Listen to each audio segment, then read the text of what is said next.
Gracias, Padre, porque nos das la oportunidad ahora de llegar a esta parte del culto en donde creemos que tú nos hablas. Yo solamente seré ese instrumento para expresar tu palabra, Señor, y que esta palabra edifique, fortalezca a la iglesia. En el nombre de Jesús, amén. Hablar de leyes en este país es difícil, porque la experiencia de muchos años es que la ley en este país está tergiversada, es manipulable, y realmente qué difícil encontrar la forma en la cual se pueda arreglar ese sistema de ley, tanto desde la Secretaría de Gobernación, los ministerios públicos, hasta lo que hicimos la semana pasada algunos de nosotros, ir a votar, o lo que hicimos algunos de nosotros, no ir a votar. Qué difícil hablar de ley.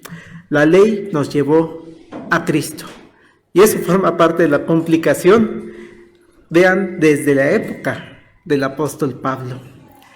El apóstol Pablo, ahora en la carta a los Gálatas, tiene que ponerse a defender, en primera instancia, el Evangelio de Cristo.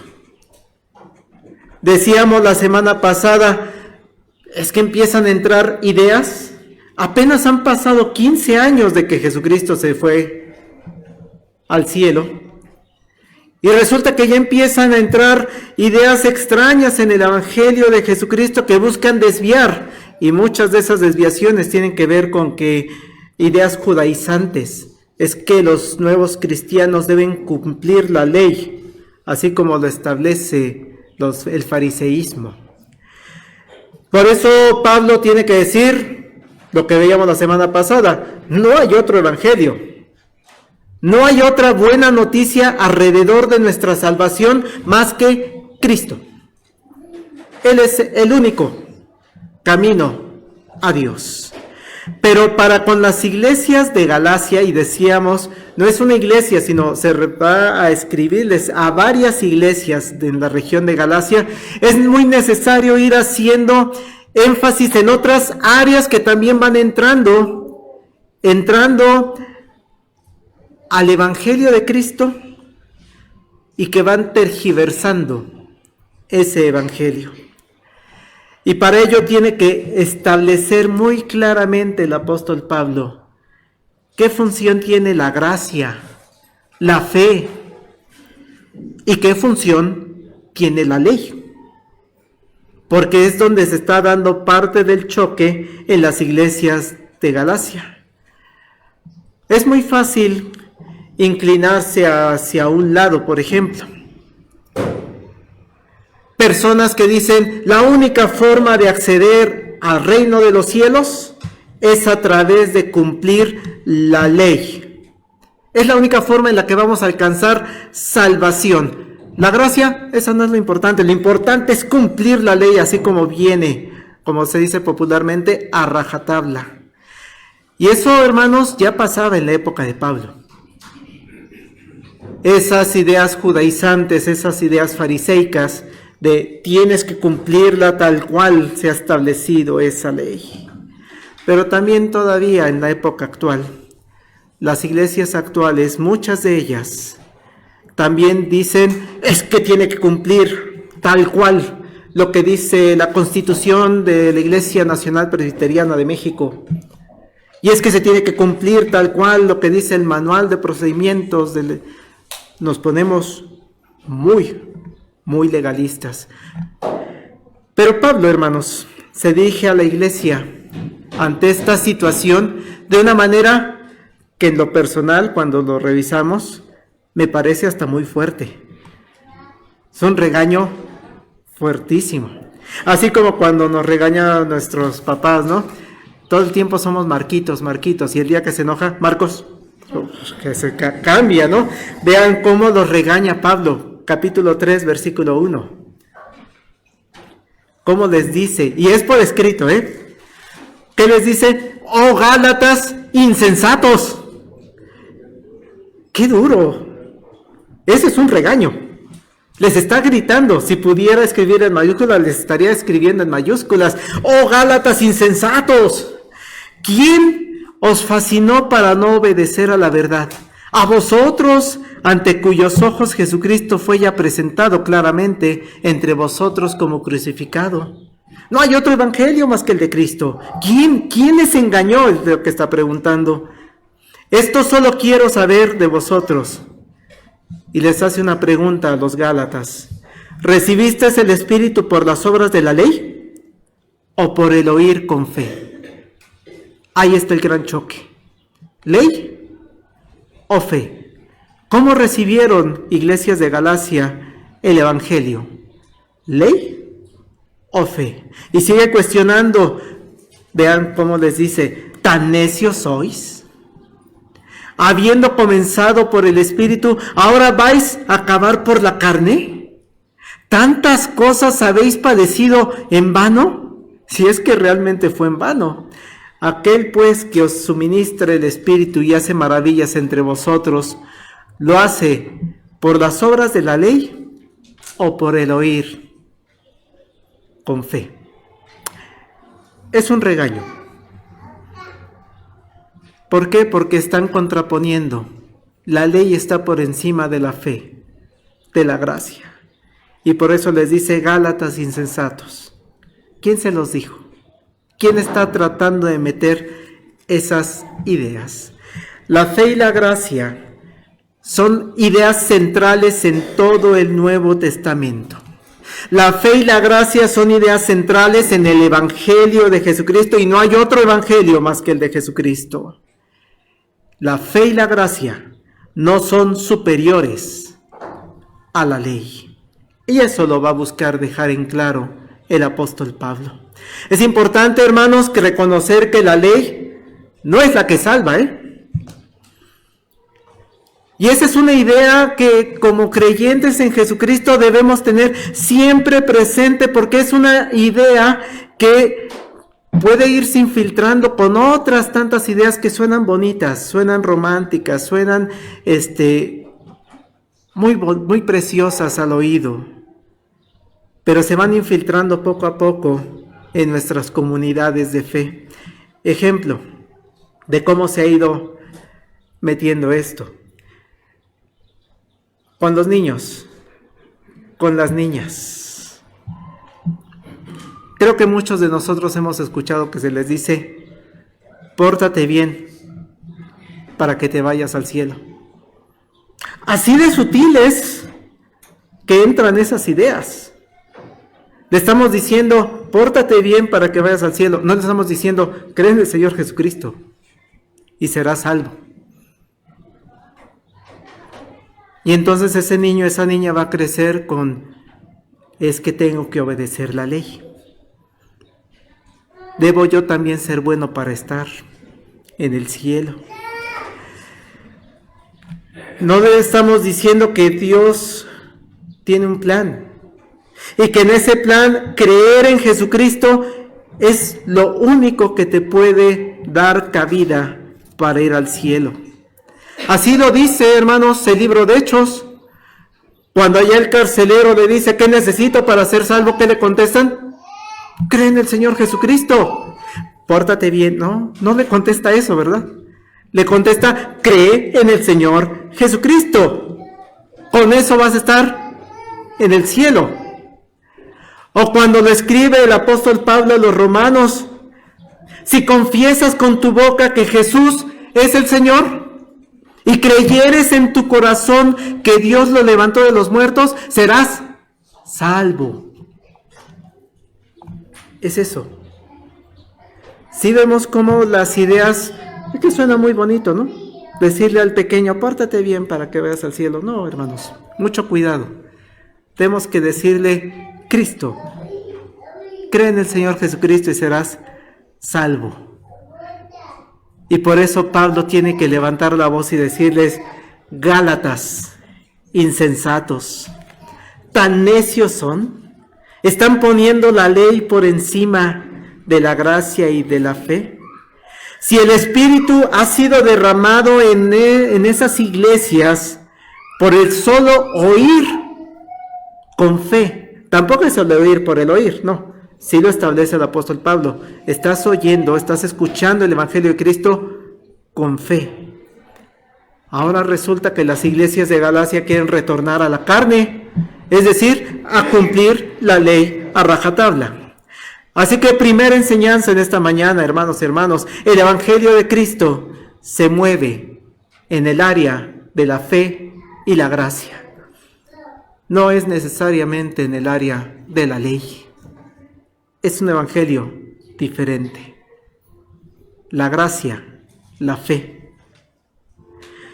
Pero ahora es cuando el apóstol Pablo, después de haber dado estas palabras fuertes, ahora tiene que todavía sostener lo que está diciendo.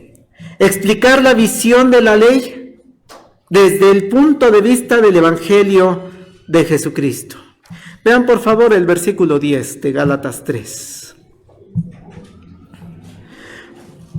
Porque todos los que dependen de las obras de la ley están bajo maldición. Pues escrito está, maldito todo aquel que no permaneciere en todas las cosas escritas en el libro de la ley para hacerlas. Así es, hermanos, desde el Antiguo Testamento Dios estableció que si alguna persona quiere llegar ante la presencia de Dios, quiere alcanzar esa salvación por sus propios medios, si esa persona dice, yo voy a ser salvo, yo voy a buscar la salvación, van a ver cómo yo sí lo voy a lograr. Ok, está bien. ¿Cuál es la condición? Entonces, para ti que quieres alcanzar la salvación por tus propias fuerzas, por tu propia voluntad, debes permanecer en todas las cosas escritas en la ley. Porque todos los que dependen de las obras de ley están bajo maldición. Maldito todo aquel que no permaneciere en todas las cosas escritas en el libro de la ley para hacerlas. ¿Quieres alcanzar salvación mediante la ley? Tienes que cumplir todo. Así tal cual lo dice, sin ninguna falla. Si fallas una vez, ya no estás cumpliendo. Si lo que quieres es alcanzar salvación por la ley, no por la fe y la gracia, una sola falla, estás en un serio problema. Hermanos, nadie absolutamente puede hacerlo, cumplir la ley a carta cabal. Nadie quiere hacerlo. Recuerden que en la teología reformada presbiteriana está esa doctrina, depravación total del ser humano. No queremos, por nuestra propia naturaleza, no queremos obedecer a Dios. Así que todas las personas, hermanos, sea de pensamiento, sea de obra, todos pecamos y rompemos la ley. Solamente hay una persona en toda la historia de la humanidad que nunca cometió pecado, que obedeció la ley a carta cabal. ¿Pero quién fue, hermanos? Jesucristo. Nadie más puede hacerlo. Todos transgredimos, todos menospreciamos la ley de Dios. Por eso, dice el apóstol Pablo, ese camino no es el mejor. Porque nos pone a depender de que si cumplimos a carta cabal esa ley. Y por eso nos dice, pues si te vas por ese lado, hermano, estás bajo maldición,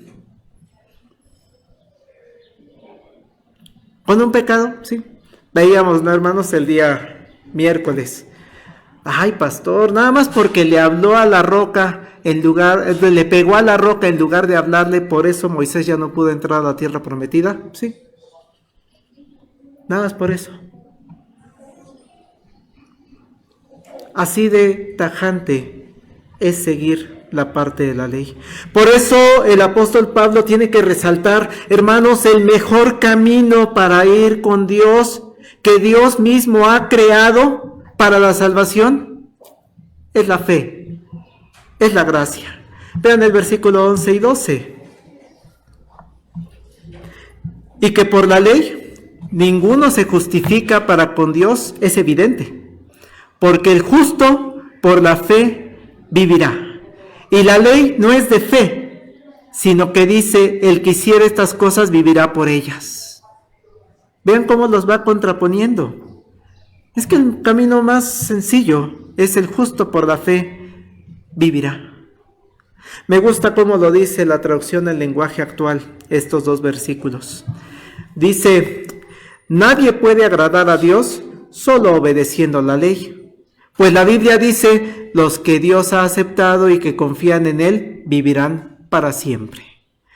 Pero para tener vida eterna por medio de la ley, no haría falta confiar en Dios, solo habría que obedecer la ley. Por eso dice la Biblia, el que obedece la ley se salvará por su obediencia. Pero nadie puede. Por eso el camino más directo para la salvación, el justo por la fe vivirá.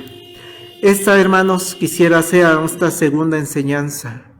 Toda la Escritura, toda la Biblia enseña la superioridad de la fe y de la gracia por encima de la ley. Toda la Escritura. Ponemos el caso de Abraham. Fue justificado por su fe, no por las obras. Todos han sido justificados por la fe, no por las obras. Porque si fuera por las obras, por la ley, nadie podría alcanzar salvación. Pero quiero pasar a un tercer de 4 puntos, hermanos. Entonces lo más fácil sería, pues entonces hagamos a un lado la ley. Portémonos mal. Pues total, la ley no es importante. Hermanos, no perdamos de vista que la ley la podemos dividir en dos o clasificar en dos partes. La ley ritual, que es así, ya se hizo a un lado. Por eso no hacemos sacrificios, porque con un solo sacrificio que hizo Cristo en la cruz suficiente. Porque todas las ofrendas que se hacían en el Antiguo Testamento y que se establecen en Levítico simbolizan a Cristo, en Él se cumplen. Porque toda la Pascua, la ceremonia de la Pascua se refiere a Jesucristo y con Él se cumple. Y que hoy participaremos en lo que nos deja el Señor Jesucristo en este nuevo pacto que es la Santa Cena. O sea, todo apunta a Cristo. La ley ritual, esa sí la hacemos a un lado. La ley moral, los 10 mandamientos, ahí es diferente. Así que, ¿para qué existe esta ley? ¿Para qué Dios puso las leyes? Si al final la salvación es por medio de fe y por medio de la gracia. ¿La menospreciamos entonces, hermanos? ¿La hacemos a un lado y decimos, vamos a tirar, ¿qué? ¿Vuelo a la hilacha? ¿Cómo es? Darle vuelo a la hilacha. No, hermanos. Y claro que podríamos pensar, qué Dios tan malo. Porque entonces nos podemos imaginar, y hay gente que probablemente lo haga, se imagina que Dios un día se despertó en la mañana y dijo, voy a inventar leyes. Voy a ponerle leyes a los seres humanos. Nada más para molestarlos. Nada más por eso vamos a poner, no codiciarás. Sí, qué bonito se oye, ¿no? Y lo escribe. No, hermanos. Con esa visión, pues claro que nos podríamos cuestionar, pues qué sentido tiene tener y obedecer o tratar de obedecer esas leyes si no nos van a dar salvación. Si son ocurrencias de Dios. No, hermanos. Nuevamente vamos a regresar a lo que dice Pablo a los Gálatas. Y todo lo contrario. El apóstol Pablo busca mostrar que esa ley nos muestra paciencia y sabiduría de Dios. Nos muestra amor. Y ahora ya no lo va a decir tan fuertemente, ya no les va a decir Gálatas insensatos, no. Va a bajar el tono de voz y ahora vamos a escuchar, a leer a un Pablo más tranquilo, más amoroso. Versos 19 y 20. Entonces, ¿para qué sirve la ley? Fue añadida a causa de las transgresiones, hasta que viniese la simiente a quien fue hecha la promesa, y fue ordenada por medio de ángeles en mano de un mediador. Y el mediador no es de uno solo, pero Dios es uno. Hermanos, ahí lo dice claramente, la ley fue añadida, es decir, que no estaba y se agregó por un motivo específico. En la antigüedad había personas que creían que las leyes sagradas fueron dadas en una primera instancia por los ángeles. Por eso así lo escribe. En aquella parte de las tradiciones que se creían en aquel momento, en la historia de Pablo, en la historia de la iglesia primitiva, creían que todo lo que se escribió en el Antiguo Testamento y principalmente las leyes, veían a un Dios tan lejano que decían, no, es que Dios no pudo haber dado a Moisés directamente las tablas de la ley, se los dio a un ángel y después ese ángel es el que se los dio a Moisés. Por eso dice Pablo, fue añadida a causa de las transgresiones hasta que viniese la simiente a quien fue la promesa, fue ordenada por medio de ángeles en manos de un mediador que es Moisés. Hoy sabemos que Dios la da directo, habló de manera directa. Y el apóstol Pablo retoma esta idea de su tiempo, se las escribe a la iglesia de Galacia y la usa para mencionar que la ley fue añadida por un tiempo delimitado. Les dice, esta ley va a durar hasta que venga la simiente a quien fue hecha la promesa. ¿Quién es esa simiente, hermanos? Cristo. Cristo. Me gusta cómo lo dice el lenguaje actual nuevamente.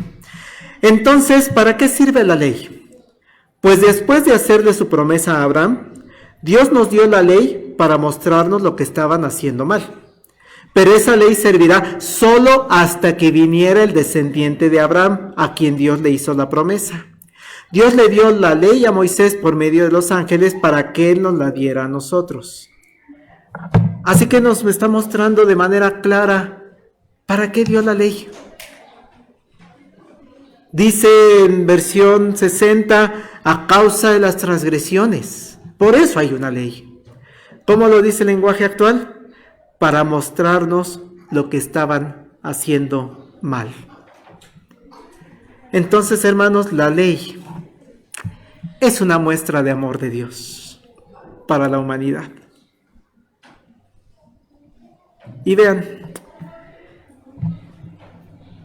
Pablo utiliza una palabra que a varios de nosotros tal vez nos va a llamar la atención, porque no estamos tan acostumbrados a escucharla o a usarla en nuestro lenguaje cotidiano para describir qué es esa ley. Esa ley nos va a mostrar nuestras transgresiones, esa ley nos va a mostrar lo que estamos haciendo mal, pero además vean el verso 25. De manera que la ley ha sido nuestro ayo para llevarnos a Cristo, a fin de que fuésemos justificados por la fe. ¿Qué palabra tan extraña? Ayo. No sé si aquí hay alguien que la maneje de manera cotidiana. Pues no, o sea, realmente es una palabra ya de un español muy antigua. ¿Mande? Es una palabra vieja. Recuerden, no pierdan de vista que la traducción de Reina Valera que estamos usando, pues es una traducción desde 1560, ¿no? Actualizada en 1960, pero en realidad es muy vieja. Así que la palabra ayo no es común. Y cuando vamos a ver otras versiones, ¿cómo traducen esta palabra? Dice, por ejemplo, nuestro guía encargado de conducirnos. Así dice Nueva Versión Internacional. Ya no usa ayo, usa guía encargado de conducirnos. Ok, ahorita explicamos por qué tantas palabras para una sola palabra.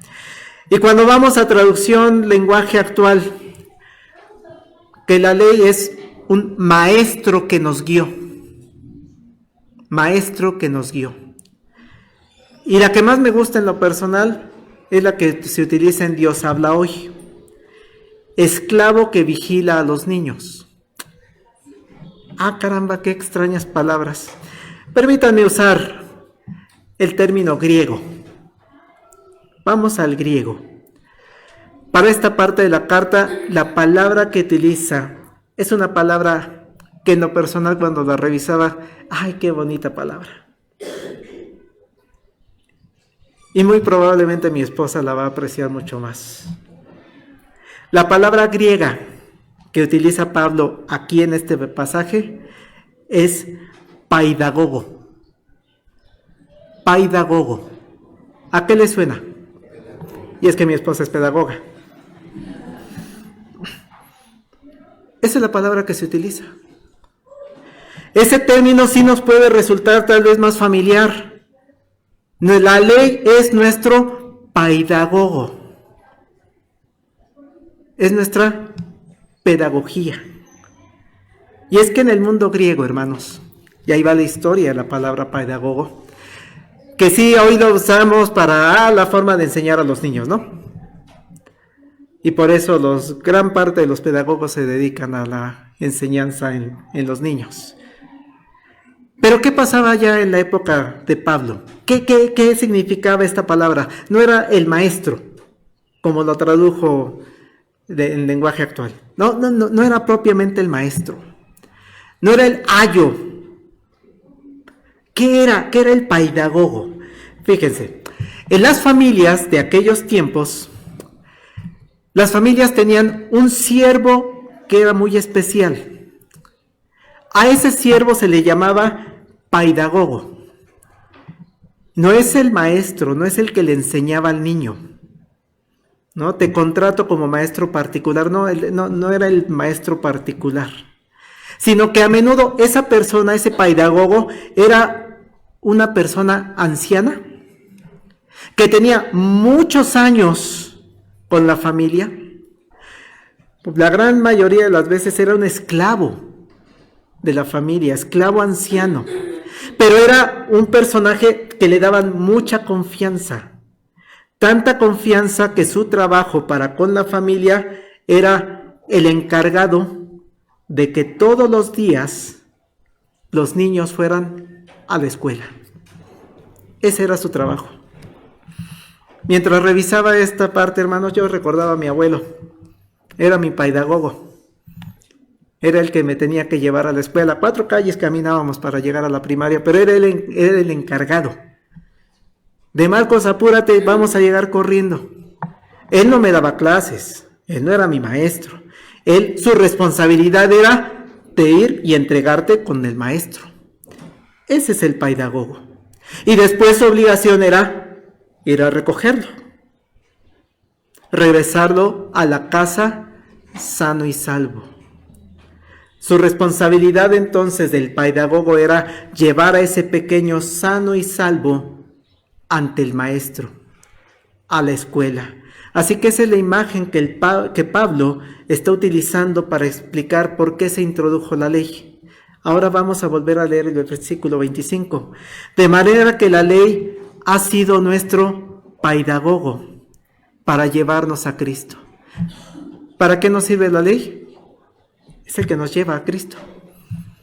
Como la función del abuelo. Soy el encargado de encaminarte a Cristo, a fin de que fuésemos justificados por la fe. Hermanos, la ley, esos 10 mandamientos, es un esclavo anciano que nos lleva con el Maestro Jesucristo. Por eso, hermanos, cuando Jesús llegó a este mundo y es presentado a la humanidad, ahora sí el paidagogo ha terminado con éxito su función. Con Cristo la justificación ya no es por la ley, sino por la fe. Es algo que he estado insistiendo, pero la ley es la que nos encaminó hacia Jesucristo. Claro que debemos valorar la ley. A eso es a lo que va Pablo. Que queramos la ley. En verdad, hermanos, yo quise mucho a mi abuelo. Y le agradezco mucho porque incluso tuvo que ir a firmas de boletas, ¿no? Porque mis papás no podían. Sí, yo la aprecio mucho. Así debemos querer a la ley. Estuvo al tanto de nosotros. Valoremos la ley. Sin la ley, hermanos, si Dios no hubiera dado esa ley en el Antiguo Testamento a través de Moisés, no nos daríamos usted y yo cuenta cuando vamos en sentido contrario al camino de Dios. Para eso está la ley, para mostrarnos lo que estamos haciendo mal. Y mejor apuntemos a Cristo. Sin la ley no podríamos reconocer que tenemos una necesidad de un Salvador, porque estamos condenados a muerte y muerte eterna. Y si no existiera en ninguna parte de la ley, pues estaríamos condenados de manera permanente. Pero la ley es nuestro ayo, la ley es nuestro pedagogo, la ley es la que nos dice, estás haciendo mal. Ve hacia Jesucristo, voltea a ver a Jesucristo. Sin la ley, hermanos, no sabríamos apreciar lo que es la gracia y la misericordia de Dios. Diríamos, pues Cristo, pues sí, un gran profeta, un gran líder social, un gran personaje, o habrá quien dijéramos, ya se ni existió, inventos de la iglesia para manipular las mentes débiles. Pero no, hermanos, gracias a la ley podemos entender esa gracia, esa misericordia de Dios en Jesucristo. Y nos dice, necesitas gracia, necesitas misericordia, y para ello necesitas ver a Cristo. Sin la ley no nos daríamos cuenta de lo importante que es el que Jesús haya sido crucificado, muerto, sepultado y resucitado. Esas palabras en la cruz, ¿por qué me has abandonado? Sin la ley no serían significativas para nosotros. Padre, encomiendo mi espíritu, no tendría ningún sentido para nosotros. Todas esas palabras en su crucifixión no tendrían sentido. La ley es nuestro ayo, la ley es nuestro guía, nos lleva a Cristo. Así, hermanos, nuevamente, Pablo insiste en la importancia. Versos 25 al 27. Venid a la fe, ya no estamos bajo ayo, pues todos sois hijos de Dios por la fe en Cristo Jesús. Porque todos los que habéis sido bautizados en Cristo, de Cristo estáis ahora revestidos. Valoremos la ley, hermanos. Tercera enseñanza, valoremosla mucho.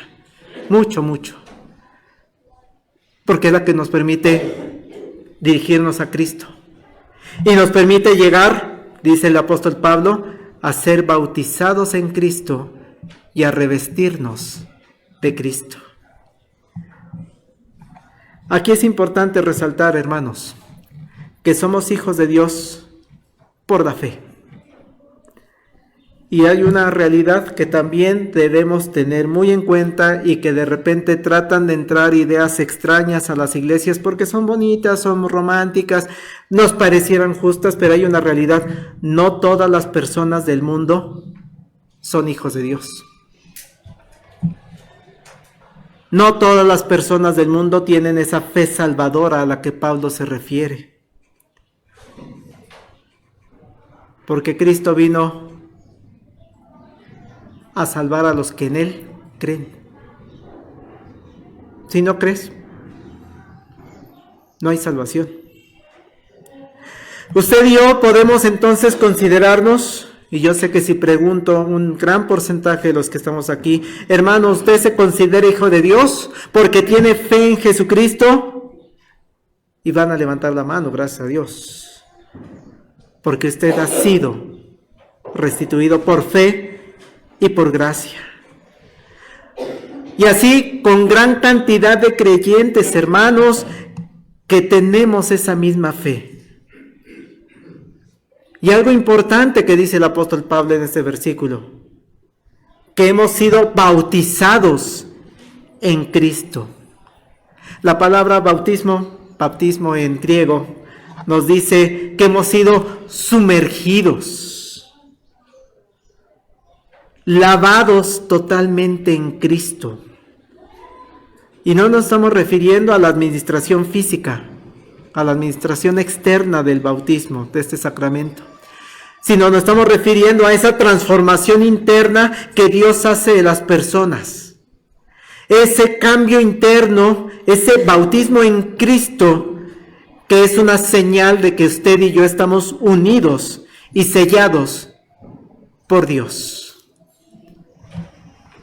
Por eso qué hermoso que Pablo dice, pero venid a la fe, ya no estamos bajo ayo, pues todos sois hijos de Dios por la fe en Cristo Jesús, porque todos los que habéis sido bautizados en Cristo, de Cristo estás revestido. Qué hermoso, hermanos, cuando somos testigos del bautizo externo de una persona.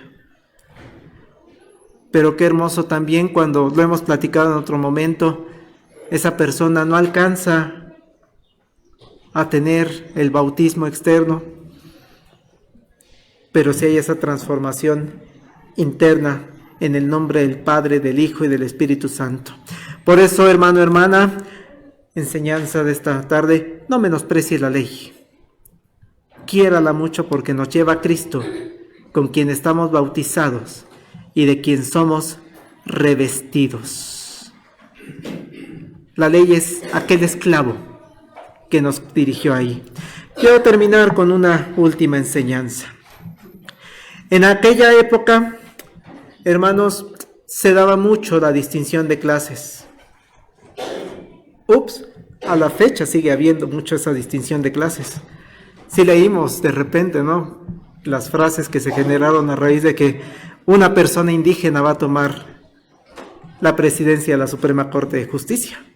Hubo frases hirientes, ¿no? Entonces, esa lucha de clases ha permanecido, pero nos dice Pablo en este capítulo, de Cristo estás revestido, y entonces ya no hay distinción de clases. Vean verso 28 y 29. Ya no hay judío ni griego, no hay esclavo ni libre, no hay varón ni mujer, porque todos vosotros sois uno en Cristo Jesús, y si vosotros sois de Cristo, ciertamente linaje de Abraham sois, y herederos según la promesa. La ley, hermanos, va a llevar a todos, como ese ayo, como ese pedagogo, a todos. Al rico, al pobre, al judío y al griego, al esclavo y al libre, al que tiene gran preparación académica y al que no terminó la primaria, al niño, al adulto mayor, a todos. Esa es otra grande enseñanza para esta tarde, hermanos. Con esta concluyo. En las iglesias de Galacia y en la iglesia actual están personas que hemos sido bautizadas en Cristo, que hemos sido revestidos en Cristo Jesús, personas que hemos tenido esa fe salvadora en la gracia y en la misericordia de Dios. Aquí en la iglesia, hoy estamos aquí sentados, hay personas en el otro lado de la pantalla, conectadas en Facebook, son personas a quienes la ley nos hizo darnos cuenta de nuestra condición de pecadores y que hemos entendido esa condena que teníamos y que hemos entendido que la salvación es por fe y por gracia. Ese somos nosotros. Pero el Evangelio de Cristo, hermanos, no perdamos de vista, va a llegar a todas las personas. Y por eso nuestra iglesia no debe haber distinciones. Varón y mujer, ambos somos hijos de Dios. Y no estoy diciendo que entonces el hombre va a hacer las funciones de mujer o la mujer va a hacer funciones. No, cada uno tenemos nuestras funciones. Pero ante la presencia de Dios, ambos somos hijos de Dios. Niños, jóvenes, adultos mayores. Gracias a Dios, nuestra iglesia está compuesta por todo ese grupo. Así de importantes son los pequeñitos, así de importante es Dylan, que es la persona más pequeña que tenemos en nuestra iglesia. Como también nuestro hermano Macías, que es una persona adulta mayor, que todos los domingos busca estar con nosotros y que le lleva a Dylan a reír de 92 años más o menos de diferencia.